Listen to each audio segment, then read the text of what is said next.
વાત કરીએ તો ભાવનગરમાં બીયુ ન ધરાવતી બિલ્ડિંગોને સીલ મારવાની કામગીરી હાથ ધરવામાં આવી છે।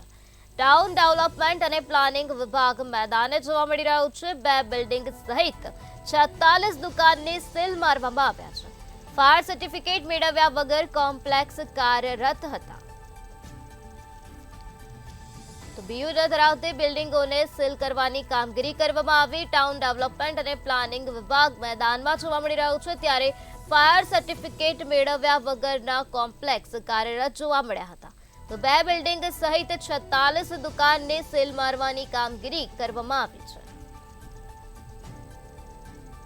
તો ટાઉન ડેવલપમેન્ટ અને પ્લાનિંગ વિભાગ દ્વારા કાર્યવાહી હાથ ધરવામાં આવી, ત્યારે ફાયર સર્ટિફિકેટ મેળવ્યા વગર કોમ્પ્લેક્સ ચાલતા હતા તેવી વિગતો સામે આવી છે। તો 2 બિલ્ડિંગ સહિત 46 દુકાનને સીલ મારવાની કામગીરી હાથ ધરવામાં આવી છે। તો ભાવનગરથી આ મહત્વના સમાચાર સામે આવ્યા છે, જ્યાં બિલ્ડિંગોને સીલ કરવાની કામગીરી હાથ ધરવામાં આવી। આ બિલ્ડિંગો પાસે બીયુ પરમિશન નહોતી, તો ટાઉન ડેવલપમેન્ટ અને પ્લાનિંગ વિભાગ મેદાને જોવા મળી રહ્યું છે। ફાયર સર્ટિફિકેટ મેળવ્યા વગર આ કોમ્પ્લેક્સ કાર્યરત હતા। ફાયર સર્ટિફિકેટ મેળવ્યા વગર જ આ કોમ્પ્લેક્સ ધમધમતા હતા, ત્યારે 2 બિલ્ડિંગ સહિત 46 દુકાનોને સીલ મારવાની કામગીરી હાથ ધરવામાં આવી છે। અત્યાર સુધીમાં 46 દુકાનને સીલ મારવામાં આવ્યા છે અને 2 બિલ્ડિંગ સહિત આ 46 દુકાનને સીલ મારવાની કામગીરી ટાઉન ડેવલપમેન્ટ અને પ્લાનિંગ વિભાગ દ્વારા કરવામાં આવી છે। આજ મુદ્દે વધુ માહિતી આપવા માટે આપણી સાથે સંવાદદાતા હિરેન ચૌહાણ જોડાઈ ગયા છે। જી હિરેન, ભાવનગરમાં બીયુ ન ધરાવતી બિલ્ડિંગોને સીલ કરવાની કામગીરી કરવામાં આવી, શું છે વધુ વિગત?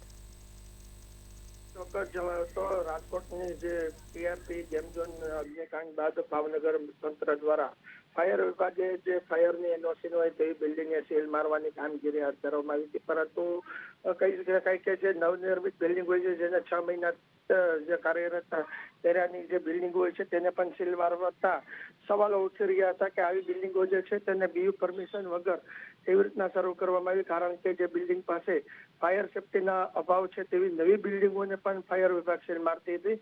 એવા સવાલો ઉઠતા હવે ટાઉન ડેવલપમેન્ટ અને પ્લાનિંગ વિભાગ પણ મેદાને ઉતર્યું છે। ગઈકાલે કહીએ તો રવિવાર હતો, તેમ છતાં પણ ટાઉન ડેવલપમેન્ટની ટીમ દ્વારા શહેરના અલગ અલગ વિસ્તારોમાં 2 કોમ્પ્લેક્સ અને 46 જેટલી દુકાનોને સીલ મારવાની કામગીરી હાથ ધરવામાં આવી છે, પરંતુ હજી લોકોમાં ચર્ચાઈ રહ્યું છે કે આ જે કામગીરી અગાઉ કરવી જોઈએ તે મહાનગરપાલિકાના અધિકારીઓ જે રીતના જે રાજકોટની ઘટના છે ત્યારબાદ કરવામાં આવી રહી છે। તેમજ વધુમાં જે રીતના કહીએ તો કે ભાવનગર શહેરના શાસ્ત્રીનગર, કુમદવાડી, બોલ તળાવ સહિતના અનેક વિસ્તારોની અંદર જે બિલ્ડિંગો છે ત્યાં આગળ પણ ઘણી જગ્યાએ ફાયર સેફટીના અભાવો જોવા મળી રહ્યા છે, પરંતુ અહીંયા પણ નવી બિલ્ડિંગના બીયુ પરમિશન કે ફાયર સેફટીનું ચેકિંગ હાથ ધરવામાં હજી સુધી નથી આવ્યું। ત્યારે લોકોની માંગણી છે કે આ વિસ્તારમાં પણ ફાયર વિભાગ અને બીયુ પરમિશન માટે ટાઉન ડેવલપમેન્ટ વિભાગ તપાસ હાથ ધરે તેવી માંગ ઉઠી છે। જી હિરેન, સમગ્ર માહિતી આપવા બદલ આભાર। આ બિલ્ડિંગો બીયુ પરમિશન નહોતી ધરાવતી, જેના કારણે તેઓને સીલ કરવાની કામગીરી કરવામાં આવી છે।